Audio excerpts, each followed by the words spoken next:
Welcome students, myself Dinesh. तर हा आहे सायन्स अँड टेक्नॉलॉजी पार्ट 1 मधला 5th चॅप्टर हीट आणि त्यातला हा सेकंड व्हिडिओ किंवा सेकंड पार्ट. तर या व्हिडिओमध्ये आपण या चॅप्टरमधले 2 टॉपिक्स डिस्कस करणार आहोत. पहिला आहे रिजिलेशन आणि सेकंड आहे ॲनॉमलस बिहेवियर ऑफ वॉटर. ठीक आहे. याच्या आधीसुद्धा याचा फर्स्ट पार्ट त्यात आपण लॅटेंट हीट हा टॉपिक डिस्कस केला होता. हीट म्हणजे नेमकं काय, टेम्परेचर, त्यातलं डिफरन्स काय हे सुद्धा डिस्कस केलं होतं. तर हा टॉपिक सुरू करण्याआधी बेटर की तुम्ही तो पार्ट म्हणजे फर्स्ट पार्ट आधी पाहावा. ठीक आहे. तर त्यासाठी सिम्पली तुम्ही वरती यूट्यूबच्या सर्च बॉक्समध्ये टाईप करू शकता जो काही चॅप्टरचं नाव आहे किंवा जो काही टॉपिक आहे ते टाईप करा आणि त्यापुढे फ्री कोचिंगवाला म्हणून टाईप करा आणि सर्च करा, तुम्हाला तो व्हिडिओ मिळणार. ठीक आहे. तर तुम्हाला वाटल्यास तुम्ही याचा स्क्रीनशॉट घेऊ शकता.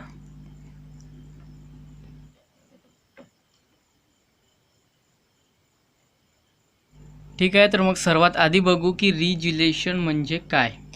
ओके. तर खूप सिंपल टॉपिक आहे आणि खूप इझी असा टॉपिक आहे. तर बघा, रिजिलेशन म्हणजे काय. तुम्ही उन्हाळ्यात जो बर्फाचा गोळा खाता, तुम्ही पाहिला असेल उन्हाळा जेव्हा असतो तेव्हा बर्फाचा गोळा त्याला क्रश केला जातो बर्फाला आणि त्याला प्रेशराईज करून त्यापासून गोळा बनवला जातो आणि नंतर त्याच्यावर वेगवेगळे कलर्स टाकले जातात. ठीक आहे. उन्हाळ्यात वगैरे आपण मोस्टली खात होतो. तर तुम्ही जो जर बर्फाचा गोळा बघितला असेल तर आधी तो बनवला कसा जातो, तर आधी जो काही बर्फ असेल त्याला आधी तुकडे केले जातात, त्याला बारीक केलं जातं, बरोबर. त्याचे छोटे छोटे पीसेस केले जातात आणि नंतर ते जे पीसेस आहे त्याला एका दांडीभोवती असे हाताने प्रेशर करून त्याला गोल असा आकार दिला जातो, बरोबर. ठीक आहे. तर अशा पद्धतीने तो बर्फाचा गोळा बनवला जातो. ठीक आहे. परंतु तुम्ही जर आता इथे बघा, इथे केलं काय आपण, तर आधी तर त्याला क्रश केलं, बरोबर, आणि नंतर जे तुकडे झाले, फॉर्म झाले, त्यांना आपण प्रेशराईज केलं म्हणजे प्रेशर दिलं. ठीक आहे. प्रेशर देऊन त्यांना दाबलं, प्रेशर दिलं आणि नंतर ते सर्व तुकडे पुन्हा एकदा चिटकले सुद्धा, बरोबर. आणि आता जर तुम्ही तो बर्फाचा गोळा बघाल तर तो पूर्णपणे पुन्हा एकदा आईससारखा कन्वर्ट झाला आहे, म्हणजे पुन्हा बर्फासारखा बनला आहे. म्हणजे जो आधी बर्फासारखा होता त्याला आपण प्रेशर देऊन किंवा फोर्स अप्लाय करून आधी बारीक तुकडे केले, त्याला तोडलं आणि तेच पुन्हा ते प्रेशर जर आपण पुन्हा अप्लाय केलं, पुन्हा त्याला दाबलं, तर पुन्हा त्याचा बर्फ फॉर्म झाला. म्हणजेच ते बर्फाचे तुकडे पुन्हा एकमेकांना चिटकले. ठीक आहे. तर मग आता हे कसं झालं. ओके. सो यालाच बेसिकली रिजिलेशनसुद्धा म्हणतात. आता रिजिलेशन याचा मराठीत जर अर्थ बघाल तर तो आहे पुनर्घटन. ओके. पुनर्घट्टनसुद्धा म्हणतात त्याला. पुनर्घट्टन म्हणजे एखादी गोष्ट पुन्हा घट्ट होणे. जसं की इथे बघा काय झालं आहे की तो जो बर्फाचा तुकडा आहे, जो आधी बर्फ होता त्याला आपण आधी बारीक तुकडे केले त्याचे, बरोबर, आणि त्याला प्रेशर अप्लाय केलं त्यावर, तर तो पुन्हा घट्ट झाला, बरोबर. पुन्हा तो बर्फ बनला, घट्ट झाला तो. ओके. आणि ज्याला आपण बर्फाचा गोळा म्हणतो, तर तो पुन्हा घट्ट झाला, त्यालाच बेसिकली म्हणतात रिजिलेशन म्हणजे पुनर्घटन, पुन्हा एकदा घट्ट होणे. कधी, तर प्रेशर अप्लाय केलं तर. ठीक आहे. तर त्याच्यासाठी तुमच्या पुस्तकात तुम्हाला एक ॲक्टिव्हिटी दिली आहे. ओके. ही पुस्तकातलीच ॲक्टिव्हिटी आहे तुमच्या. तर काय आहे, तर बघा, हा एक बेंच आहे, टेबल आहे आणि ह्या टेबलावर असे 2 ब्लॉक्स आहे आणि त्याच्यावर हा बर्फाचा एक स्लॅब आहे, आईस स्लॅब. स्लॅब म्हणजे काय, तर एखादी पाटी वगैरे असते बघा, चपटी. ओके. तर तशा टाईप एक आपण तुकडा घेतला आहे अशी. ठीक आहे. एक पट्टी समजा, अशी एक बर्फाची थोडीशी जाड. ओके. तर ही अशी एक पट्टी घेतली आहे आपण बर्फाची, त्याला स्लॅब बनतात, आईस स्लॅब. ठीक आहे. तर आता यावर काय केलं, एक असा वायर घेतला आहे आपण आणि तो असा यावर टाकला आहे. ठीक आहे. दोन्ही बाजूंनी, आणि याला खाली इथे हा समोस्याच्या आकाराचं वजन चिटकवलं आहे. ठीक आहे. तर हे दोन्ही बाजूंनी हे 2 वजनं आहेत आणि हे वायरली जोडलेले आहे, वायरला जोडलेले, आणि ही वायर या स्लॅबवर टाकली आहे. तर आता हे ॲक्टिव्हिटी आहे आणि हे तुम्हाला घरी करून बघायची आहे. तर असेल तुमच्याकडे आईस स्लॅब असेल, सर्व इन्स्ट्रुमेंट असतील तर तुम्ही करून बघू शकता सुद्धा. तर आता जेव्हा तुम्ही हे करून बघाल तेव्हा तुम्हाला असं लक्षात येणार की ह्या वजनामुळे हा जो वायर आहे तो प्रेशर क्रिएट करणार त्यावर, बरोबर. कारण प्रेशर म्हणजे काय असतं बघा, pressure is what, pressure is equal to force per unit area. Pressure is force acting per unit area. म्हणजे एका युनिट एरियावर किती फोर्स ॲक्ट होतो आहे तो म्हणजे प्रेशर. जसं की बघा, हा माझा हात आहे आणि मी याच्यावर ह्या अंगठ्याने असं प्रेशर अप्लाय करतो आहे.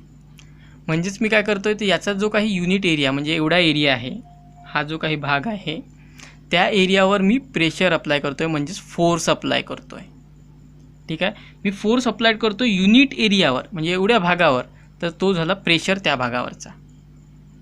ठीक आहे, तर ते झालं बेसिकली प्रेशर. प्रेशर म्हणजे काय मग? Force acting per unit area. Unit एरियावर, जसं की हे एवढं पुस्तक आहे, परंतु मी ह्याच भागावर जर प्रेशर अप्लाय करत असेल तर तेवढ्या एरियासाठी जो फोर्स मी अप्लाय केला आहे ते म्हणजे प्रेशर.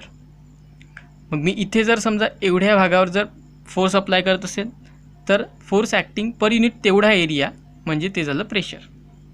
ठीक आहे, तर मग तेच इथे सुद्धा होतं आहे. कारण हे बघा, आता हे ब्लॉक्स जमिनीकडे अट्रॅक्ट होत आहे. मग इथे आपण हे म्हणू शकतो की force is equal to M into G, mass into acceleration. बरोबर आहे, gravitational force F equals to M into जी.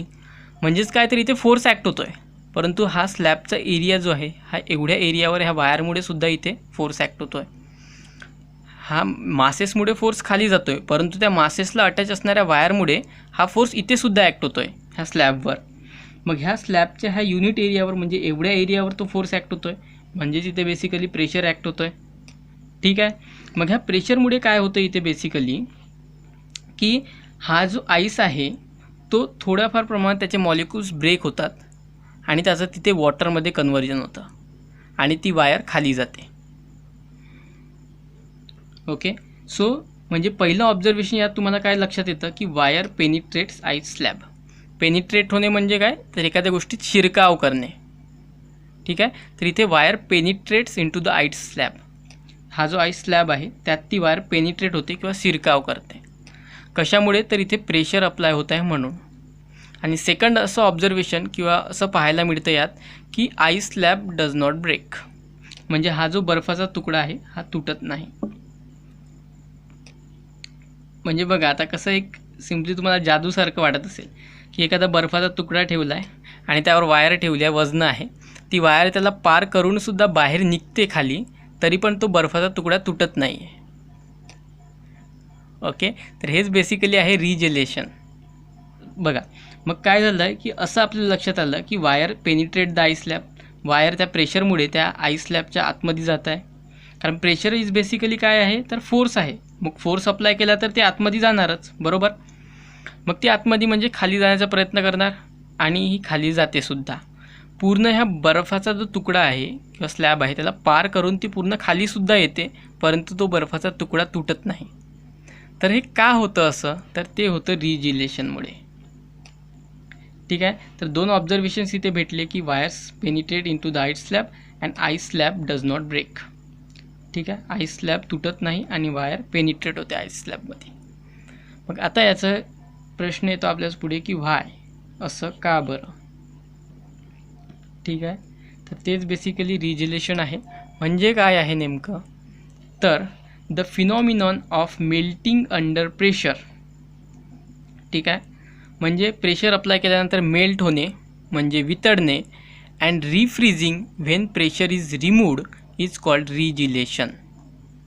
म्हणजे एखाद्या गोष्टीवर जर तुम्ही प्रेशर अप्लाय केलं तर ती गोष्ट वितळणार म्हणजे मेल्ट होणार, आणि तेच जर प्रेशर रिमूव्ह केलं, ओके, प्रेशर इज रिमूव्ह, तर रिफ्रीज होणार, पुन्हा ती घट्ट होणार. यालाच बेसिकली रिजिलेशन म्हणतात. आणि तेच इथे सुद्धा होतं. जेव्हा इथे प्रेशर अप्लाय होतं ह्या वायरमुळे, तेव्हा इथला जो बर्फाचा जो भाग आहे तेवढा एरिया, ज्या एरियावर प्रेशर अप्लाय केलं गेलं आहे तो एरिया तिथला वितळतो म्हणजे मेल्ट होतो. ठीक आहे, मेल्टिंग अंडर प्रेशर. जेव्हा प्रेशर अप्लाय केलं तेव्हा तो तिथला एरिया मेल्ट होतो म्हणजे तेवढा भाग फक्त. ओके, आणि जेव्हा हे प्रेशर रिमूव्ह केलं तेव्हा अगेन तो फ्रीज होतो, पुन्हा फ्रीज होतो. म्हणजे बघा इथे काय, समजा हा जर एवढा जर तो एरिया असेल, ओके, हा एवढा भाग आपण झूम केला आहे, समजा मोठा केला आहे, तर इथे जेव्हा ही वायर असणार ह्या भागावर तेव्हा इथला एरिया वितळणार आणि ती वायर हळूचकन खाली येणार इथे.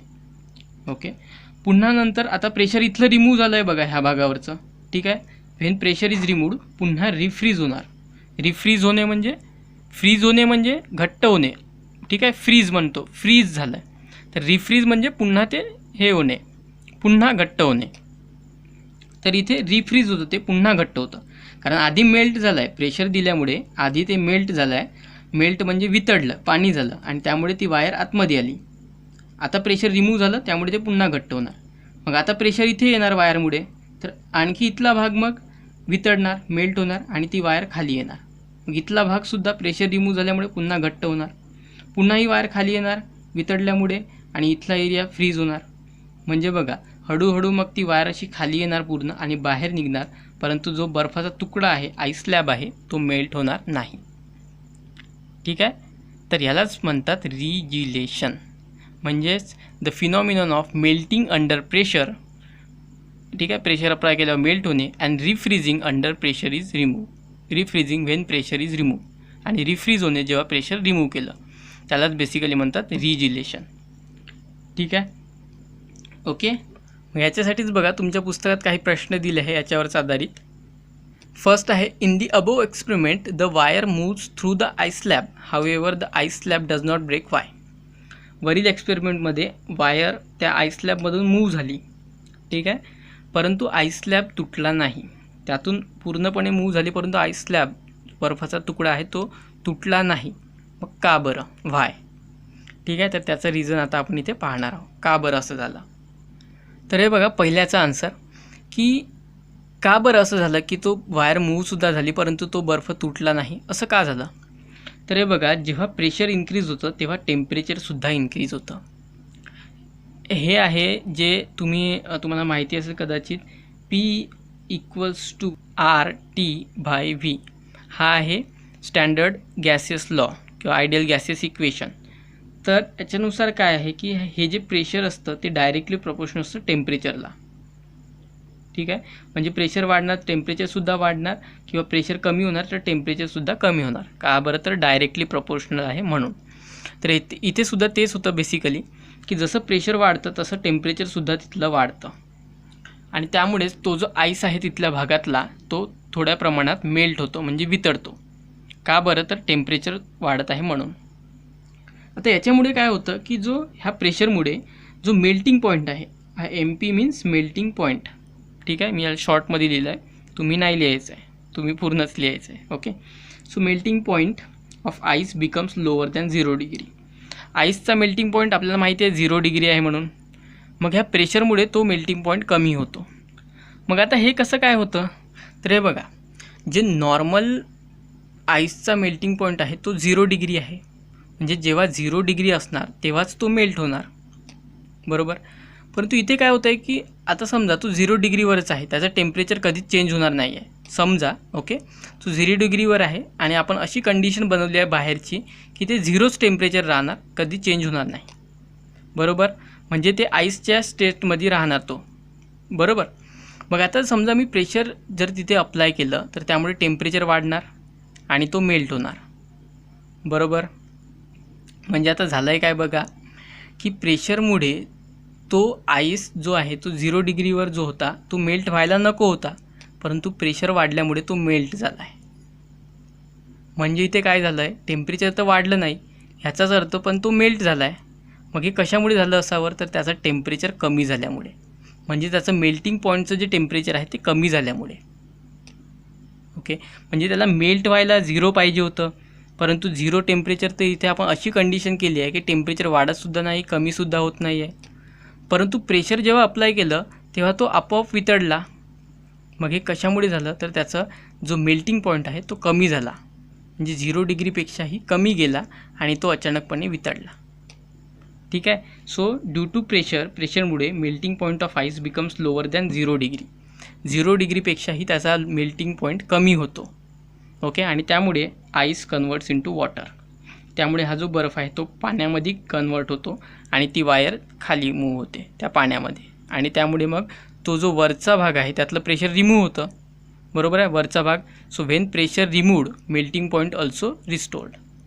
Okay, and water converts into ice. मग वरच्या भागातलं प्रेशर जे आहे ते पुन्हा जशान तसं येतं, कारण आता प्रेशर नाही आहे तिथे, म्हणजे प्रेशर रिमूव्ह झालं आहे. ठीक आहे, त्यामुळे मेल्टिंग पॉईंटसुद्धा जशान तसा 0 डिग्रीवर येतो आणि पुन्हा वॉटर आईसमध्ये कन्वर्ट होतं. ठीक आहे.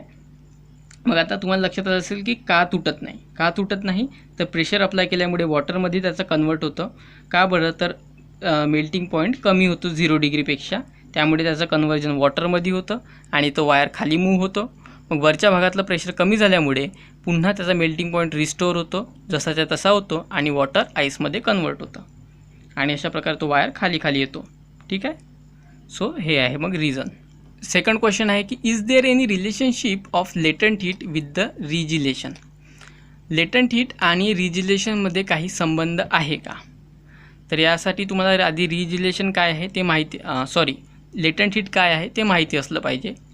तर लेटंट हीट फर्स्ट पार्टमध्ये मी डिस्कस केला आहे, तो पार्ट आधी तुम्ही पहा सो दॅट तुम्हाला लेटंट हीट म्हणजे काय ते समजणार. ठीक आहे. तर मग रिजिलेशन आणि लेटंट हीटमध्ये काही संबंध आहे का? तर आन्सर आहे नो. रिजिलेशन आणि लेटंट हीट या दोन्हीही कम्प्लिटली वेगवेगळ्या गोष्टी आहे. का बरं? कारण लेटंट हीट जेव्हा तुम्ही पाहिलं असेल, लेटंट हीटमध्ये काय होतं की लेटंट हीट काय असते? एनर्जी आहे, हीट एनर्जी. ओके. आणि ही कशासाठी यूज केली जाते? तर बॉन्ड्स ब्रेक करण्यासाठी.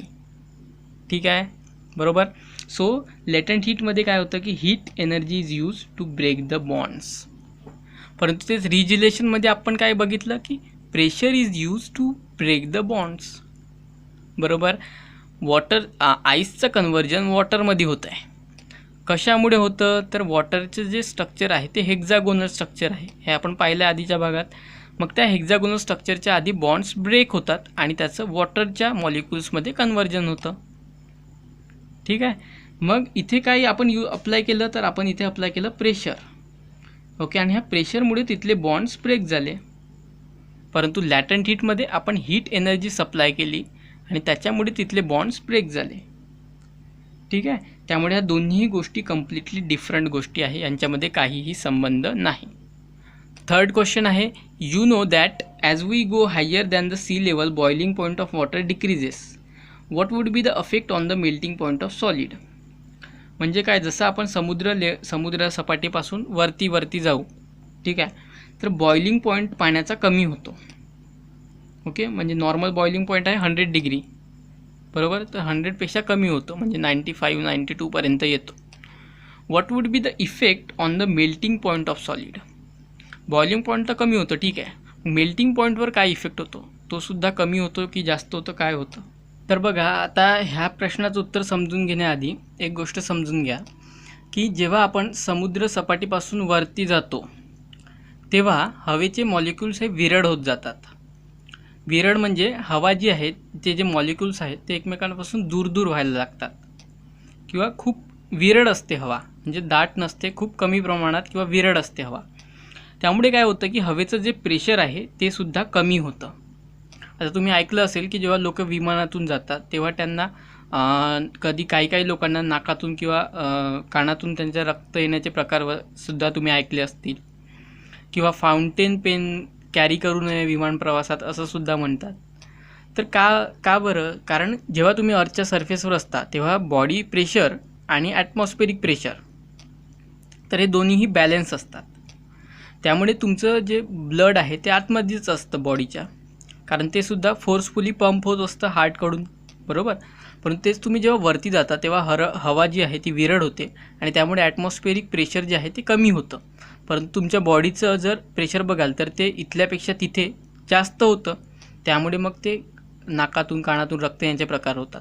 तसंच फाउंटेन पेनमध्ये सुद्धा इथे प्रेशर अर्थ सरफेसवर बॅलन्स असतं, इंटरनल आणि एक्सटर्नल, परंतु वरती गेल्यानंतर त्या पेनमधलं प्रेशर वाढतं, परंतु ॲटमॉस्फेरिक प्रेशर हवा विरळ झाल्यामुळे कमी होतं. त्यामुळे त्यातली शाई जी आहे ती पातळ असल्यामुळे बाहेर येते. ठीक आहे. तर हेच सेम इथे सुद्धा लागू होतं की तिथे जे प्रेशर आहे ते कमी होतं. मग आत्ताच आपण बघितलं आहे की प्रेशर जर कमी झालं तर त्यामुळे काय होतं की ड्यू टू प्रेशर, ठीक आहे, आता इथे आपण प्रेशर इन्क्रीज केलं आहे. बघा, प्रेशर इन्क्रीज केलं आहे तर मेल्टिंग पॉईंट लोवर झाला आहे किंवा कमी झाला आहे, बरोबर. मग इथे काय झालं आहे बघा, प्रेशर इन्क्रीज केलं आहे, प्रेशर वाढवलं आहे तर मेल्टिंग पॉईंट कमी झाला आहे. मग इथे प्रेशर म्हटलं आपण की प्रेशर हे जे आहे ते कमी होतं, मग मेल्टिंग पॉईंट इथे इन्क्रीज व्हायला पाहिजे, वाढायला पाहिजे. ठीक आहे. तर तेच होतं सुद्धा इथे की मेल्टिंग पॉईंट इन्क्रीज होतो, परंतु खूप कमी प्रमाणात. व्हेरी लो इन्क्रीज किंवा निग्लिजिबल इन्क्रीज. निग्लिजिबल म्हणजे नाहीच्या जवळपास किंवा नाहीच. ओके, जवळपास नाहीच म्हणजे खूप कमी किंवा नाहीच म्हणू शकता तुम्ही याला, एवढा असा इन्क्रीज होतो. Very low increase. आता हे का बरं खूप कमी असं इन्क्रीज का होतं? तर बघा, आता हे जे आपण बघितलं इथे, आता प्रेशर वाढवल्यामुळे आईसच्या केसमध्ये वॉटर जे मेल्टिंग पॉईंट आहे तो कमी झाला. परंतु ते का झालं? कारण वॉटरचं आणि आईसचं तसं पर्टिक्युलर स्ट्रक्चर आहे. त्यामुळे तुम्ही जर त्यांचा स्ट्रक्चरचा बारीकाईनं अभ्यास केला, जो तुम्ही 11वी-12वीत कराल, तर तुम्हाला लक्षात येणार की का तसं होतं आहे. परंतु तेच जर तुम्ही आता बघा, इथे आपल्याला विचारलं आहे की सॉलिडवर त्याचा काय इफेक्ट होणार. तर आता आईससुद्धा सॉलिड आहे, परंतु त्याचं जे आहे ते खूप कमी झालं टेम्परेचर, मेल्टिंग पॉईंट कमी झाला प्रेशर वाढल्यामुळे. परंतु तुम्ही जर समजा एखादा लोखंडाचा तुकडा घेतला आणि त्याच्यावर जर प्रेशर अप्लाय केलं, म्हणजे बघा एखादा लोखंडाचा तुकडा घेतला, त्याचे तुम्ही जर बारीक बारीक तुकडे केले आणि त्याला प्रेशर देऊन जर जोडण्याचा प्रयत्न केला, तर जुडणार का? ते नाही. का बरं? पण ते तर सॉलिडच आहे. जसं आईस सॉलिड आहे तसंच लोखंडाचा तुकडासुद्धा सॉलिड आहे. मग याचे तुकडे केले ते जुडतात प्रेशर अप्लाय केल्यावर, आणि लोखंडाचे तुकडे केले आणि त्याला जर प्रेशर अप्लाय केलं तर ते जुडत नाही. मग हे का होतं आहे? तर आईसचं तसं पर्टिक्युलर स्ट्रक्चर त्याला जबाबदार आहे. ठीक आहे. त्यामुळे इथे सुद्धा जसं आईसच्या केसमध्ये होतं, आता आईसमध्ये बघाल तर इथे खूप जो इन्क्रीज आहे तो खूप मोठ्या प्रमाणावर होणार. परंतु सर्व बाकी सॉलिड्ससाठी हे लागू होत नाही. त्यांच्यामध्ये जो मेल्टिंग पॉईंटवरचा जो इफेक्ट आहे आपल्याला इथे पाहायला मिळणार, तो खूप निग्लिजिबल किंवा कमी असणार. त्यानंतर आणखी एक क्वेश्चन आहे, can you tell we feel that some objects are cold and some are hot. Is this feeling related in some way to our body temperature. तर आपल्याला काय जाणवतं की काही ऑब्जेक्ट्स जे आहे, वस्तू, काही गरम आहेत तर काही थंड आहे. मग ह्या ज्या फिलिंग्ज आहे किंवा या भावना किंवा या ज्या जाणीव आपल्याला होतात की एखादी वस्तू गरम आहे किंवा थंड आहे, तर मग हे आपल्या बॉडी टेम्परेचरशी सुद्धा काही याचा संबंध आहे का किंवा त्यांच्याशी काही रिलेटेड आहेत काही? तर आन्सर आहे येस. ह्यांचा आपल्या बॉडी टेम्परेचरशी सुद्धा संबंध आहे. कसं काय? तर बघा, जेव्हा तुम्हाला ताप आला असतो, आता ह्या गोष्टी एक्सपिरियन्स करायच्या आहे. मी जरी तुम्हाला कितीही सांगितलं तरी तुम्ही जोपर्यंत ते प्रत्यक्षात अनुभवणार नाही तोपर्यंत तुम्हाला ते चांगलं समजणार नाही. तर बघा, जेव्हा तुम्हाला ताप आला असतो तेव्हा तुम्हाला असं जाणवतं की तुम्ही ज्या कुठल्या गोष्टीला स्पर्श कराल ती वस्तूसुद्धा तुम्हाला गरम भासते किंवा हॉट. ठीक आहे, गरम जाणवते. का बरं? कारण तुमचं शरीर हे गरम झालं असतं तेव्हा तापाच्या वेळी, फीवर. ओके, तुम्हाला ताप आला असतो तेव्हा तुमचं शरीर गरम झालं असतं, त्यामुळे तुम्ही कुठल्या वस्तूला हात लावा ती वस्तूसुद्धा तुम्हाला गरम आहे अशी जाणवते. तसंच तुम्ही कुठल्या वस्तूला किंवा तुम्ही कुठल्या मेटलला, स्पेशली मेटल म्हणजे धातू कुठला घ्या, मग आयरन, ॲल्युमिनियम, कॅल्शियम, ओके, कुठला घ्या, कॉपर घ्या, ठीक आहे, तुम्ही त्यांना जर हात लावाल तर ते सुद्धा तुम्हाला तशाच प्रकारे जाणवतात. तुम्ही सर्दीच्या दिवसांमध्ये सुद्धा तुमची शरीर थंड आलं असतं, तुम्ही जर एखाद्या धातूला जर हात लावाल जो गरम झालेला आहे, तुम्हालासुद्धा तो काही काळासाठी थंड वाटतो, परंतु काही सेकंदासाठीच. ठीक आहे. त्यानंतर तिथे शेअरिंग होतं हीटचं आणि ते इक्विलिब्रियमवर येतं. ठीक आहे, परंतु काही काळासाठी तुम्हाला तो थंड वाटतो जर तुमची बॉडी थंड असेल तर. म्हणजे सांगायचं काय, तर यांच्यामध्ये काही रिलेशन आहे का तुमच्या बॉडीमध्ये आणि त्या हॉट आणि कोल्डनेसच्या फिलिंगमध्ये? सो येस, मग येस, त्यांच्यामध्ये रिलेशन आहे बॉडीमध्ये आणि त्या आउटर ऑब्जेक्टच्या टेम्परेचर किंवा हॉटनेस आणि कोल्डनेसमध्ये रिलेशन आहे. काय रिलेशन? तर आपल्या बॉडीचं टेम्परेचर काय आहे त्यानुसार आपल्याला आउटर बॉडीचं टेम्परेचर फील होतं, परंतु काही काळापुरतंच. ठीक आहे. तर आता नेक्स्ट आपण टॉपिक बघणार आहोत मग ॲनॉमलस बिहेवियर ऑफ वॉटर. ठीक आहे. त्याआधी जर तुम्हाला याचे स्क्रीनशॉट घ्यायचे असतील तर घेऊ शकता.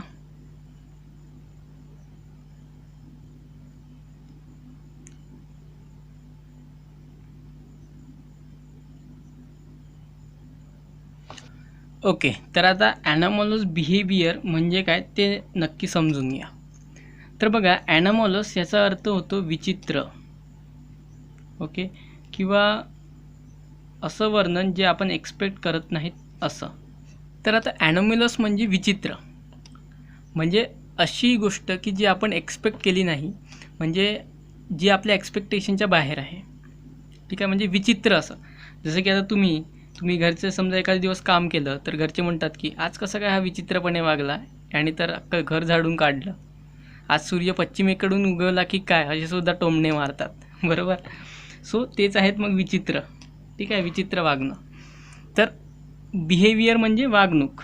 ठीक आहे, मग कुणाची बिहेवियर, कुणाचं विचित्र वागणूक इथे पाहणार आहोत आपण, तर वॉटरची. ठीक आहे, म्हणजे पाणी जो आहे तो त्याच्या ज्या रेग्युलर प्रॉपर्टीज आहे किंवा जे रेग्युलर कॅरेक्टरिस्टिक्स आहेत तर तशी शो करायला पाहिजे, म्हणजे तशी कॅरेक्टरिस्टिक किंवा तशा प्रॉपर्टीज त्याने दाखवायला पाहिजे. परंतु तो एक विचित्र वागणूक त्याची दाखवतो आहे, आणि काय आहे ती, तर ती इथे आपण स्टडी करणार आहोत. ठीक आहे, तर ॲनोमॅलस म्हणजे विचित्र बिहेवियर, विचित्र वागणूक. ठीक आहे, ओके.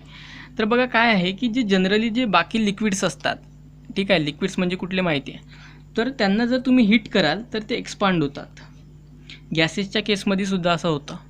ठीक आहे, गॅसेससुद्धा तुम्ही इथे लिहू शकता वाटल्यास, परंतु फक्त आपण इथे वॉटरचं बघत आहोत. वॉटर लिक्विड आहे, त्यामुळे लिक्विडसाठी हीट कराल तुम्ही त्याला तर ते एक्सपांड होतात. म्हणजे एक्सपांड म्हणजे प्रसरण पावतात. ओके, प्रसरण म्हणजे एखादी गोष्ट छोटी असेल तर त्याला जर हीट केलं तर ती एक्सपांड होते, म्हणजे मोठी होते, प्रसरण पावते. ठीक आहे, तर तेच जर त्याला कूल कराल तर कूल कराल तर ती कॉन्ट्रॅक्ट होते. ओके, याला मराठीत म्हणतात आकुंचन. ओके, आकुंचन पावणे. सो कॉन्टॅक्ट म्हणजे ती आकुंचन होते, कमी होते. हीट केली तर एक्सपांड होणार, कूल केली तर कॉन्टॅक्ट होणार. हीट केली तर एक्सपांड होणार, कूल केली तर कॉन्टॅक्ट होणार. ठीक आहे, तर हे होतं जनरली सर्वच लिक्विडच्या केसेसमध्ये. कुठल्याही लिक्विड घेतलं तुम्ही, हीट कराल तर ते मोठं होतं, कूल कराल तर ते छोटं होतं, कॉन्टॅक्ट होतं. ठीक आहे, एक्सपांड आणि कॉन्टॅक्ट. परंतु वॉटरच्या केसमध्ये जर तुम्ही बघाल तर जर तुम्ही त्याला हीट कराल, वॉटरला जर तुम्ही हीट कराल 0 to 4 डिग्रीपर्यंत. ठीक आहे, 0 डिग्रीपासून तर 4 डिग्री सेल्सिअसपर्यंत जेव्हा तुम्ही त्याला हीट कराल तेव्हा आता काय व्हायला पाहिजे बघा, हे सुद्धा लिक्विड आहे वॉटर. मग हीट कराल तर तो एक्सपांड व्हायला पाहिजे, बरोबर, परंतु तो कॉन्टॅक्ट होतो आहे. ठीक आहे, तर हेच आहे याचं विचित्र वागणं. हा सुद्धा लिक्विड आहे, वॉटर लिक्विड आहे, बरोबर आहे, द्रव आहे. मग हा सुद्धा इतर लिक्विडसारखा वागायला पाहिजे, तसं बिहेवियर शो करायला पाहिजे वॉटरने सुद्धा, परंतु हा तसं वागत नाही, तसं बिहेवियर शो करत नाही. ह्याला जेव्हा आपण हीट करतो 0 to 4 डिग्री सेल्सिअसपर्यंत, तेव्हा हा एक्सपांड होण्याऐवजी म्हणजे मोठा होण्याऐवजी छोटा होतो, कॉन्ट्रॅक्ट होतो. हेच आहे त्याचा ॲनोमॅलस बिहेवियर. ठीक आहे, परंतु ते जर तुम्ही याला 4 डिग्रीच्या नंतर जर हीट कराल, ओके, अबोव म्हणजे वरती, 4 डिग्रीच्या वरती जर त्याला हीट कराल तुम्ही, तर नंतर मात्र तो रेग्युलर बिहेवियर म्हणजे एक्सपान्शन शो करतो, तो एक्सपांड होतो. परंतु फक्त ह्याच टेम्परेचरच्या दरम्यान 0 to 4 डिग्री सेल्सिअस, 0 ते 4 डिग्री सेल्सिअसच्या दरम्यान जेव्हा त्याला हीट केलं जातं 0 पासून तर 4पर्यंत, तेव्हा मात्र तो एक्सपांड होण्याऐवजी कॉन्टॅक्ट होतो. तर हे असं विचित्र वागणं का बरं आहे? ठीक आहे, तर ह्यालाच बेसिकली म्हणतात त्याचं ॲनोमॅलस बिहेवियर. ओके, सो मग ॲनोमॅलस बिहेवियरची डेफिनेशन होणार की behaviour of water between the temperature from 0 degree Celsius to 4 degree Celsius is called anomalous behaviour of water. पाण्याचं असं वागणं कुठल्या टेम्परेचरमध्ये, between the temperature from 0 degree to 4 degree, 0 ते 4 डिग्री सेल्सिअस दरम्यान त्याचं जे बिहेवियर आहे ह्याला म्हणतात ॲनोमॅलस बिहेवियर ऑफ वॉटर, विचित्र वागणं ऑफ वॉटर. ठीक आहे, 0 to 4 डिग्री सेल्सिअसच्या दरम्यान. मग आता याचाच एक परिणाम म्हणजे काय होतं की बघा, आता वॉटरला जेव्हा तुम्ही हीट करता तेव्हा तो एक्सपांड व्हायला पाहिजे, म्हणजेच काय होणार तर त्याचा व्हॉल्यूम वाढणार, बरोबर ना. कारण एखादी गोष्ट जेव्हा छोटी होती तेव्हा त्याचा व्हॉल्यूम काहीतरी फिक्स असणार, मग ती गोष्ट एक्सपांड झाली तर ऑब्व्हियसली त्याचा व्हॉल्यूम वाढला, बरोबर, व्हॉल्यूम वाढला. तर आता व्हॉल्यूमचं रिलेशन काय आहे, तर volume is equal to mass upon density. ठीक आहे, त्याला जर वर्डमध्ये शब्दांमध्ये लिहितो म्हटलं तर volume equals to mass upon density. ठीक आहे, मग आता इथून जर आपण डेन्सिटी कॅल्क्युलेट करतो म्हटलं वॉटरची, तर ती येणार मास अपॉन व्हॉल्यूम किंवा मास पर युनिट व्हॉल्यूम. मग आता बघा, जेव्हा वॉटर एक्सपांड होतं तेव्हा व्हॉल्यूम वाढतो, बरोबर, मग व्हॉल्यूम जर वाढला तर डेन्सिटी काय व्हायला पाहिजे, कमी व्हायला पाहिजे, बरोबर. आणि तेच जर व्हॉल्यूम जर कमी झाला तर डेन्सिटी वाढायला पाहिजे, बरोबर. मग आता बघाल तर वॉटर याच्या अबोव जर आपण हीट केलं 4 डिग्रीच्या तर तो एक्सपांड होतो आहे, म्हणजेच व्हॉल्यूम वाढतो आहे. मग व्हॉल्यूम वाढला तर डेन्सिटी कमी होणार, बरोबर. म्हणजेच तुम्ही असं म्हणू शकता की 100 डिग्री सेल्सिअसवर वॉटरची जी डेन्सिटी आहे ती मिनिमम आहे किंवा लोअर आहे, ठीक आहे. परंतु तेच वॉटर 0 to 4 पर्यंत कॉन्टॅक्ट होतो आहे किंवा कमी होतं आहे. मग व्हॉल्यूम जर कमी होतो आहे, बरोबर आहे, तो कमी होतो आहे, बरोबर आहे. कॉन्ट्रॅक्ट होतो आहे म्हणजे व्हॉल्यूम कमी होतो आहे. मग व्हॉल्यूम कमी होतो आहे तर डेन्सिटी वाढायला पाहिजे, बरोबर. कारण हे इन्व्हर्सली प्रोपोर्शनल आहे बघा. आता एवढं तरी मॅथ्स यायला पाहिजे तुम्हाला की डिवाईडमध्ये असेल तर त्याचा रिझल्टंट कमी होतो, बरोबर. जसं की समजा आता हे समजा 10 आहे, बरोबर, आणि हे समजा 5 असतील तर तुम्हाला रिझल्टंट काय भेटणार, 2 भेटणार, बरोबर. म्हणजे हा मोठा आहे आता, तर तेच मी 2 घेतलं तर मला रिझल्टंट 5 भेटणार, बरोबर. म्हणजे हा कमी असणार, 2 असणार तर रिझल्टंट जास्त भेटतो. म्हणजे तसंच मग इथे व्हॉल्यूम कमी असणार तर डेन्सिटी जास्त असणार.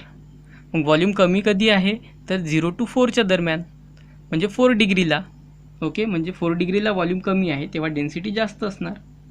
सो 4 डिग्रीला मग व्हॉल्यूम याचा कमी आहे त्यामुळे डेन्सिटी जी आहे ती मॅक्सिमम आहे, ठीक आहे. तर ही गोष्ट तुम्हाला लक्षात ठेवायची आहे की 4 डिग्रीवर वॉटरची जी डेन्सिटी आहे ती मॅक्सिमम असते किंवा जास्त असते, ठीक आहे.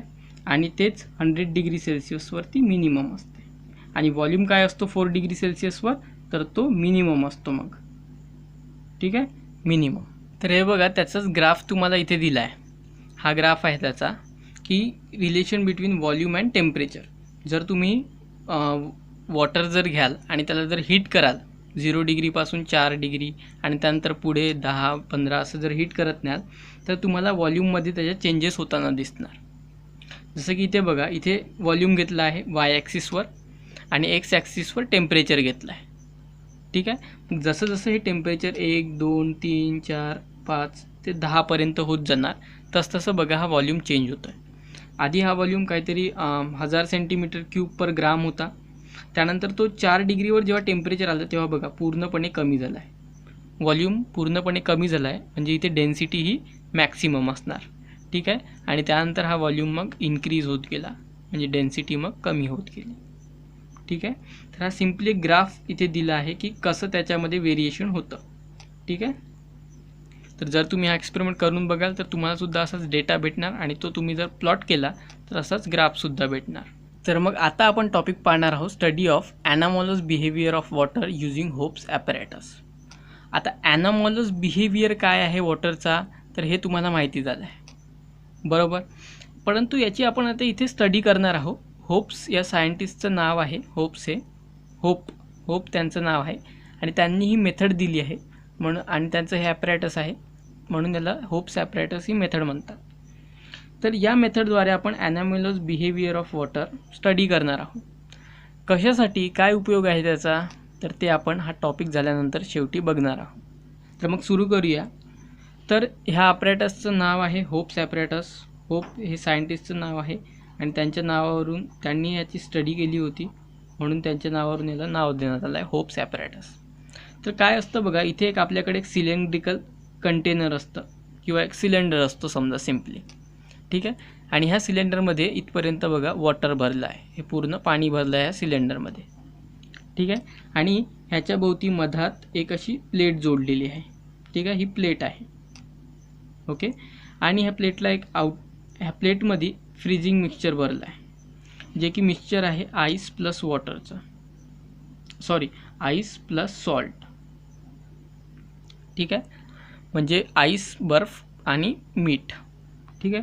तर यांचं हे मिक्सचर आहे, याला म्हणतात फ्रीजिंग मिक्सचर, ठीक आहे. तर हे लक्षात ठेवा, फ्रीजिंग मिक्सचर म्हणजे कशाचं मिक्सचर आहे, आईस आणि सॉल्ट, जे की इथे ह्या प्लेटमध्ये भरलं आहे, ठीक आहे. जे फ्रीजिंग एजंट म्हणून काम करतं आणि इथे ह्या वॉटरला फ्रीज करण्याचं काम करतं, ठीक आहे. आणि आता याला एक आउटलेटसुद्धा आहे ज्यातून जे काही पाणी वितळलं आहे ते किंवा जो बर्फ इथला आईस वितळला आहे तो पाण्याच्या स्वरूपात खाली येणार, ठीक आहे. मग सिलेंडर आहे, त्याच्याभोवती एक प्लेट आहे आणि प्लेटमध्ये फ्रीजिंग मिक्सचर आहे. ओके. आणि ह्याच सिलेंडरला 2 थर्मोमीटर जोडले आहे, एक वरती आणि खालती. तर हा थर्मोमीटर बेसिकली ह्या पाण्याला जोडला आहे. तर ही वॉटर लेवल इथपर्यंत घेऊन घ्या. ओके, ठीक आहे. आणि हे पूर्ण पाणी आहे. ठीक आहे. तर आता हा वरचा जो थर्मोमीटर आहे याला T2 नाव दिलं आहे. त्याचं टेम्परेचर इनिशियली ते बघणारच आहोत. ह्याला T2 नाव दिलं आहे. आणि खालीसुद्धा एक टेम्परेचर आहे, थर्मोमीटर आहे, त्याला T1 नाव दिलं आहे. तर आता इथे करायचं काय आहे आपल्याला, की आपल्याला प्रत्येक 30 सेकंदानंतर, ओके, 30 सेकंड्स नंतर T1 टेम्परेचर आणि T2 टेम्परेचर काय काय येतं आहे त्याचं नोट डाऊन करायचं आहे, रीडिंग घ्यायचे आहे. ठीक आहे. सिंपल एक्सपेरिमेंट आहे. वॉटर घ्यायचं आहे सिलेंड्रिकल कंटेनरमध्ये, इथे फ्रीजिंग मिक्सचर घ्यायचं आहे एका प्लेटमध्ये आणि 2 थर्मोमीटर जोडायचे आहे, एक वरती आणि एक खालती, एक प्लेटच्या वरती आणि एक प्लेटच्या खालती. ह्याला वरच्याला T2 नाव द्यायचं, खालच्याला T1 नाव द्यायचं. आणि यांचे रीडिंग्स म्हणजे टेम्परेचर किती होतं, इथे किती आहे, इथे किती आहे, तर हे प्रत्येक 30 सेकंदानंतर नोट डाऊन करायचं आहे बुकमध्ये. ठीक आहे. आणि याचा प्लॉट करायचा आहे एक ग्राफ. ठीक आहे. तर हा ग्राफ मी इथे प्लॉट केला आहे. तुमच्या पुस्तकात सुद्धा हा दिलेला आहे प्लॉट करून. ठीक आहे. त्यामुळे चिंता करू नका. तसाच मी सुद्धा इथे एक प्लॉट केला आहे. तर आता इथे 2 गोष्टी आपल्याला भेटणार आहे अगेन. काय तर एक टाईम आणि त्या टाईमनुसार व्हॅरी होणारा टेम्परेचर. बरोबर. प्रत्येक 30 सेकंदानंतर तुम्ही टेम्परेचर किती आलं आहे ते तुम्ही इथे मेजर कराल. बरोबर. मग इथे 2 ॲक्सिस घेतलं आहे. एका ॲक्सिसवर वाय ॲक्सिसवर मी टेम्परेचर घेतलं आहे आणि एक्स ॲक्सिसवर टाईम किती आहे तो मिनिट्समध्ये घेतला आहे. तर टाईम आहे 5-10च्या गॅपनी 45पर्यंत आणि टेम्परेचर आहे 0, 4, 8, 12 डिग्री. ठीक आहे. म्हणजे 12 डिग्रीपर्यंत ते टेम्परेचर वाढत जाणार, कमी होत जाणार, अशा पद्धतीने त्यात व्हेरिएशन दिसणार. मग यात आता बघाल तर तुम्ही काय दिसतंय तुम्हाला, जेव्हा आपण हा ग्राफ प्लॉट केला आहे डेटा भेटल्यानंतर, तेव्हा असं लक्षात येणार की हा जो T1 आणि T2 आहे तर त्यातला जो सुरुवातीचा पॉईंट आहे त्यांचा, म्हणजे त्यांचं जो टेम्परेचर होतं सर्वात आधी, ते दोघांचंही सारखं होतं. बघा 12 डिग्री आहे दोघांचंही. हा T1 आणि T2 दोघांचंही सारखं आहे टेम्परेचर सुरुवातीला. परंतु जसं टाईम पुढे गेला T1 बघा याचं टेम्परेचर खूप कमी झालं आहे. म्हणजे हा जो खालचा भाग आहे ह्याचं टेम्परेचर खूप कमी झालं. हे बघा. ओके, 8, 7 या डिग्रीपर्यंत आलं ते. तर तेच T2 जर बघाल, म्हणजे हा जो वरचा भाग आहे हा, तर ह्याचं टेम्परेचर मात्र वाढायला सुरू लागलं आहे. मग असं का होतं आहे? कारण आहे तर दोन्ही वॉटरच. बरोबर. हा सुद्धा वॉटर आहे, हेही वॉटर आहे, एकाच कंटेनरमध्ये सारखंच वॉटर आहे. फक्त एवढंच की ते फ्रीजिंग मिक्सचर आहे. बरोबर. पण त्याच्यामुळे काहीतरी असं होतं आहे की याचं टेम्परेचर जे आहे ते जास्त आहे आणि याचं कमी होतं आहे. ठीक आहे. आणि हे आपल्याला एक्सपेरिमेंट करून बघतो आहे आपण, तेव्हाच भेटत आहे आपल्याला. ठीक आहे. आणि नंतर काय होतं की एक असा पॉईंट येतो कुठला, तर जो आपण म्हटलं होतं, जो टेम्परेचर ज्याचं मॅक्सिमम डेन्सिटी असते, किंवा असं टेम्परेचर जेव्हा तो त्याचा ॲनॉमॉलस बिहेवियर शो करतो, विचित्र वागणं दाखवतो वॉटर, तर त्या टेम्परेचरवर 4 डिग्रीवर दोघांचाही जो टेम्परेचरचा पॉईंट आहे तो सेम होतो. ठीक आहे. दोघंही एकमेकांना इथे येऊन भेटतात. ठीक आहे. तर याच टेम्परेचरला टेम्परेचर ऑफ मॅक्सिमम डेन्सिटीसुद्धा म्हणतात. म्हणजे ज्या टेम्परेचरवर डेन्सिटी मॅक्सिमम असते. हे आपण आधीसुद्धा बघितलं आहे. बघा इथे 4 डिग्रीवर मॅक्सिमम डेन्सिटी असते. ठीक आहे. तर यालाच टेम्परेचर ऑफ मॅक्सिमम डेन्सिटीसुद्धा म्हणतात. तर दोघांचंही मग टेम्परेचर ह्या पॉईंटवर सेम येतं 4 डिग्रीवर. आणि त्यानंतर हा जो T2 आहे तो पटकन खाली जातो आणि त्याचं टेम्परेचर 0वर होतं. जेव्हा की याचं जास्त असतं टेम्परेचर तेव्हा तो हळूहळू जायला पाहिजे, परंतु तो पटकन 4 डिग्रीवर आल्यानंतर खाली जातो. आणि हा T2 मात्र हळूहळू 45 मिनटानंतर 0वर येतो. तर हा जस्ट 30-32 मिनटानंतरच इथे 0वर येतो. मग हे असं का होतं आहे, जेव्हा की वॉटर तर सारखंच आहे, फक्त तिथे फ्रीजिंग मिक्सचरमुळे काहीतरी एक फरक येतो आहे. बरोबर. तर हेच आहे ॲनॉमॉलस बिहेवियर आणि आपल्याला होप्स ॲपॅरेटसद्वारे ते इथे स्टडी करायचं आहे. ठीक आहे. मग ग्राफ आपण प्लॉट केला आणि त्यात आपल्याला ते विचित्र वागणं कसं आहे ते सुद्धा लक्षात आलं आहे. बरोबर. मग आता हे कमी जास्त टेम्परेचरमुळे हे टेम्परेचरमध्ये का होतं, तर ते आता आपण समजून घेणार आहोत. तर मग आता आपण समजून घेणार आहोत की हा जो ग्राफ आपल्याला भेटला, किंवा हे जे होप्स ॲपॅरेटस आहे ते कशा पद्धतीने नेमकं काम करतं, आणि हा ग्राफमधले जे आपल्याला भेटला आहे हा ग्राफ, आणि त्यातले जे कर्व्स भेटले आहे टेम्परेचरचे ते का बरं असे भेटले. ठीक आहे. तर आता बघा, हा केअरफुली भाग बघा. ठीक आहे, काळजीपूर्वक बघा, सो दॅट तुम्हाला समजणार. जरा थोडा किचकट आहे, परंतु खूप सोपी असं आहे, फारसा काही कठीण नाही. थोडं काळजीपूर्वक बघा. तर बघा काय झालं आहे की आता आपल्याकडे इथे जेव्हा फ्रीजिंग मिक्सचर होतं इथे सेंटरला, तर ह्याच्यामुळे टेम्परेचर इथलं कमी झालं असणार, बरोबर. आता हे जे वॉटर आहे ह्याचं नॉर्मल टेम्परेचर 25 ते 30 जे रूम टेम्परेचर असणार त्यानुसार असणार, बरोबर. नॉर्मल वॉटर आहे हे, त्यामुळे 25-30 असं काही त्याचं टेम्परेचर असणार. परंतु जेव्हा इथे फ्रीजिंग मिक्सचर टाकलं आहे, फ्रीजिंग म्हणजे याचं टेम्परेचर कमी असणार, तर याच्या कॉन्टॅक्टमध्ये जे वॉटर आलं आहे ह्या एरियामधलं, ओके, सिलेंडरचं, तर त्याचंसुद्धा टेम्परेचर मग कमी होणार, बरोबर. म्हणजे हा मधातला भाग जो आला आहे ह्या फ्रीजिंग मिक्सचरच्या कॉन्टॅक्टमध्ये वॉटरचा, त्याचंसुद्धा टेम्परेचर कमी होणार. का बरं, तर फ्रीजिंग मिक्सचरचं टेम्परेचर कमी आहे म्हणून, बरोबर. So due to freezing mixture temperature of water lowers at middle, okay. मिडलमध्ये टेम्परेचर कमी होणार. टेम्परेचर जर कमी झालं म्हणजे ते कूल झालं तर ते कॉन्ट्रॅक्ट होणार, बरोबर. आपण बघितलं आहे कॉन्ट्रॅक्ट होणार, त्यामुळे काय होणार, तर व्हॉल्यूम डिक्रीज होणार, बरोबर. म्हणजे हा जो मिडल भाग आहे पाण्याचा इथला मधातला, त्याचा व्हॉल्यूम डिक्रीज होणार. का बरं, तर कूल होणार, त्यामुळे ते कॉन्ट्रॅक्ट होणार आणि व्हॉल्यूम डिक्रीज होणार. मग आपल्याला माहिती आहे की density equals to mass upon volume. मग व्हॉल्यूम कमी होणार याचा अर्थ डेन्सिटी जी आहे ती इन्क्रीज होणार. ठीक आहे, मग डेन्सिटी वाढणार इथे, ओके, पहिलं झालं. मग आता लक्षात घ्या की डेन्सिटी जर वाढली, ह्या पाण्याची मधातल्या पाण्याची डेन्सिटी वाढली तर ते पाणी ऑब्व्हियसली खाली येणार, कारण ह्या पाण्याची डेन्सिटी जास्त आहे मग, बरोबर.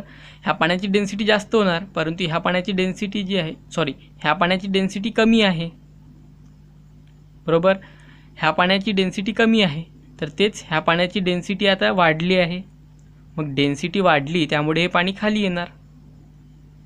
का बरं, आधी डेन्सिटीचा कन्सेप्ट समजून घ्या की डेन्सिटी काय आहे, मास पर युनिट व्हॉल्यूम, ओके.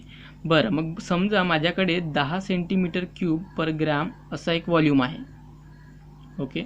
मी 2 बॉक्सेस घेतले, दोन्हीमध्ये व्हॉल्यूम सेम आहे. आता density is mass per unit volume, म्हणजे मास म्हणजे वजन. मग इथे मी 20 किलोचा एक तुकडा टाकला आहे आणि इथे एक 30 किलोचा तुकडा टाकला आहे. ठीक आहे, हीच डेन्सिटी आहे. व्हॉल्यूम दोघांमध्ये सेम आहे, फक्त इथे मास आहे 20 किलो, इथे आहे 30 किलो. मग याचा रिझल्टंट किती येणार, 2 येणार, आणि याचा रिझल्टंट येणार 3, बरोबर. कॅन्सल झाल्यामुळे इथे 2 येणार आन्सर, इथे 3 येणार. म्हणजे इथे डेन्सिटी 2 आहे तर इथे डेन्सिटी 3 आहे. म्हणजे डेन्सिटी कुठे जास्त आहे, इथे जास्त आहे, पण मास इथे व्हॉल्यूम तर सेम आहे. म्हणजे मग फरक कुठे आला आहे, तर मासमध्ये. म्हणजे जिथे डेन्सिटी जास्त आहे तिथे मास जास्त आहे, म्हणजे वजन जास्त आहे, त्यामुळे ते खाली येणार. मग इथे सुद्धा सेम, इथे व्हॉल्यूम दोघांमध्येही सेम आहे, परंतु याची डेन्सिटी जास्त आहे. डेन्सिटी जास्त आहे याचाच अर्थ इथे वजन जास्त आहे, बरोबर. डेन्सिटी जास्त आहे, 3 आहे, म्हणजेच इथे वजन जास्त आहे, त्यामुळे इथे सुद्धा वजन जास्त आहे आणि ते खाली येणार आता. म्हणजे हे थंड पाणी जे आहे, जे इथे पाणी थंड झालं आहे ते पाणी आता खाली येणार. ठीक आहे, मग temperature of thermometer T1 falls till it becomes equal to 4 degree Celsius. म्हणजे इथलं टेम्परेचर कमी झालं आहे आणि ते थंड पाणी आता खाली येत आहे, ओके. त्यामुळे इथलं टेम्परेचरसुद्धा आता कमी होणार, फॉल होणार. आणि मग इथलं जे आता पाणी आहे, जे नॉर्मल टेम्परेचर असणारं पाणी आहे, ते पाणी मग आता थंड होणार पूर्णपणे, बरोबर. कारण हे थंड पाणी इथे आलं आहे, ओके. आता हे पाणी थंड होत असतानाच इथे येणार, कारण याची डेन्सिटी किती आहे, इन्क्रीज व्हायला लागली आहे. मग इन्क्रीज व्हायला लागली असल्यामुळे ते पाणी खाली येणार हळूहळू, आणि इथलं जे खालच्या भागातलं पूर्ण पाणी आहे ते पूर्ण पाणी आता थंड होणार, म्हणजेच याचं टेम्परेचर कमी होणार, ओके. आणि ते आपल्याला थर्मोमीटरनी म्हणजे बघता येणार. ठीक आहे, तर तेच ह्या ग्राफमध्ये सुद्धा होतं आहे की जे T1चं टेम्परेचर आहे ते कमी होत आहे. ठीक आहे, कमी दिसत आहे बघा. का बरं, तर हे थंड पाणी खाली येत आहे. कशामुळे, तर त्याची डेन्सिटी इन्क्रीज झाल्यामुळे, डेन्सिटी वाढल्यामुळे. ठीक आहे, मग आता हे जे पाणी आहे ज्याची डेन्सिटी किंवा टेम्परेचर जे आहे ते कमी झालं आहे, तर ते टेम्परेचर पुन्हा आणखी कमी होत जाणार. इथून ते 4 डिग्री झाल्यानंतरच खाली येणार, पटकन इथे खाली येतं. परंतु जेव्हा इथे आता 4 डिग्री होणार ते आणखी कूल होत जाणार, कारण पुन्हा पाणी इथे येत असणार, मग ते हळूहळू पुन्हा कमी होणार. ओके. मग आता बघा इथे वॉटरचा जो ॲनॉमलस बिहेवियर आहे तो पाहायला मिळतो. इथे टेम्परेचर जे आहे ते 4च्या वरतीच असणार, त्यामुळे त्याची डेन्सिटी कमी इन्क्रीज होणार आणि ते पटकन खाली येणार. परंतु इथे थंड पाणी आणखी येतच आहे, त्यामुळे याचं टेम्परेचर आणखी कमी होणार, 4 डिग्रीपासून आणखी कमी होणार. मग आता काय होतं की वॉटर ह्या टेम्परेचरमध्ये 0 to 4 डिग्री सेल्सिअसमध्ये तो त्याचा ॲनॉमलस बिहेवियर शो करतो, बरोबर.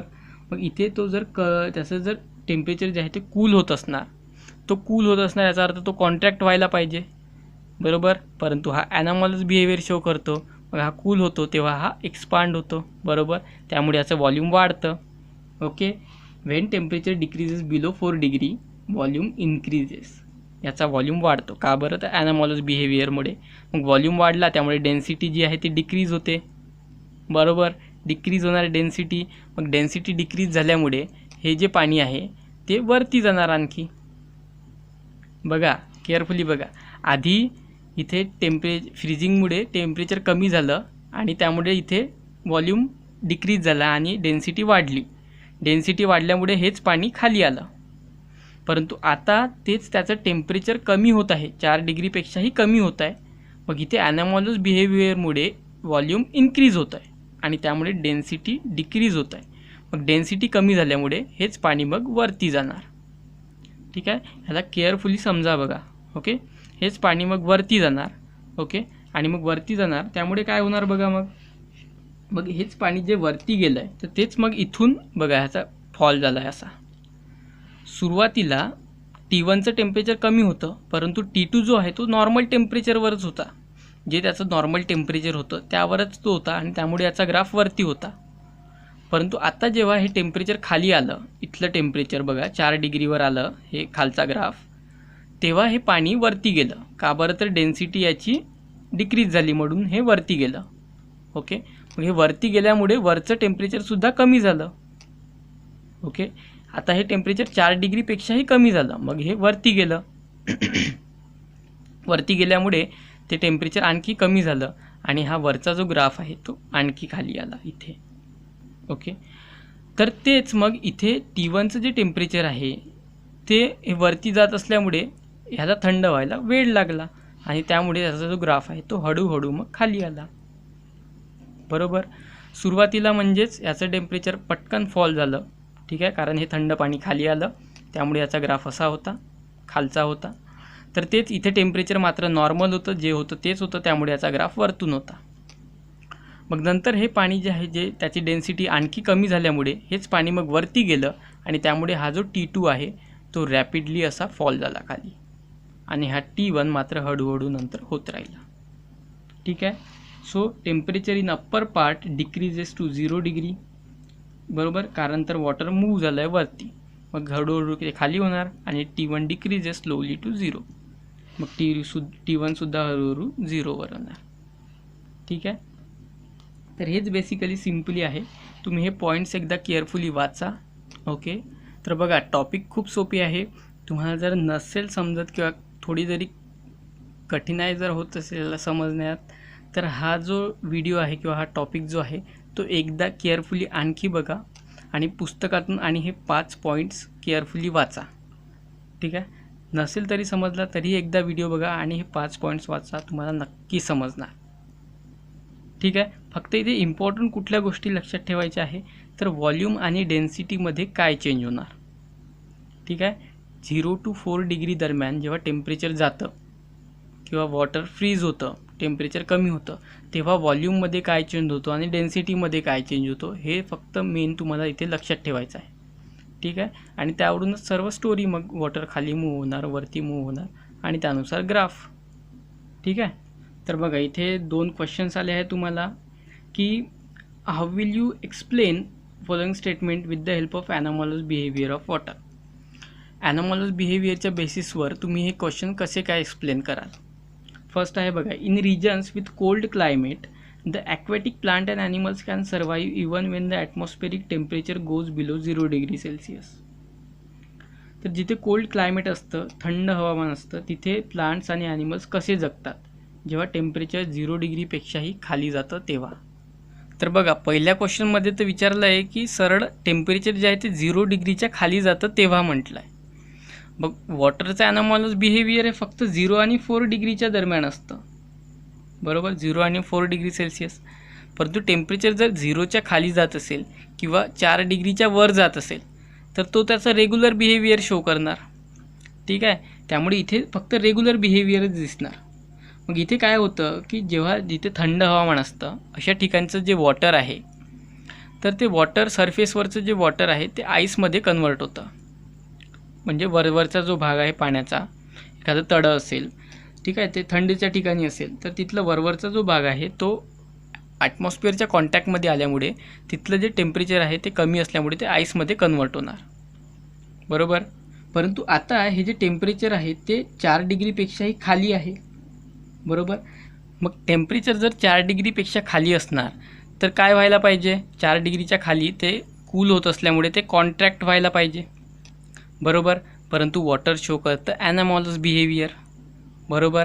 मग ॲनामॉलस बिहेवियर जर शो करत असेल तर काय होणार, कॉन्ट्रॅक्ट होण्याऐवजी ते एक्सपांड होणार, बरोबर. हा जो आईस आहे तो एक्सपांड होणार. मग व्हॉल्यूम जर एक्सपांड होत असेल किंवा इन्क्रीज होत असेल तर डेन्सिटी कमी होणार, बरोबर. मग त्याची डेन्सिटी असणार लोअर किंवा कमी असणार ह्या आईसची. मग डेन्सिटी जर कमी असेल तर काय होणार, तो वरतीच राहणार, म्हणजे तो बुडणार नाही, डझंट सिंक, तो बुडणार नाही तर तो वरतीच राहणार, म्हणजे तो पाण्याच्या वरतीच राहणार. आणि पाण्याच्या वरती राहिल्यामुळे तो एक बॅरियर म्हणून काम करणार. ओके, बॅरियर म्हणजे अडथळा म्हणून काम करणार. आणि जे बाहेरचं टेम्परेचर आहे, कमी टेम्परेचर, त्याला खालच्या पाण्यापर्यंत येऊ देणार नाही. म्हणजे खालचं जे वॉटर आहे ते फ्रीज होणार नाही. वॉटर डझंट फ्रीज, खालचं पाणी फ्रीज होणार नाही.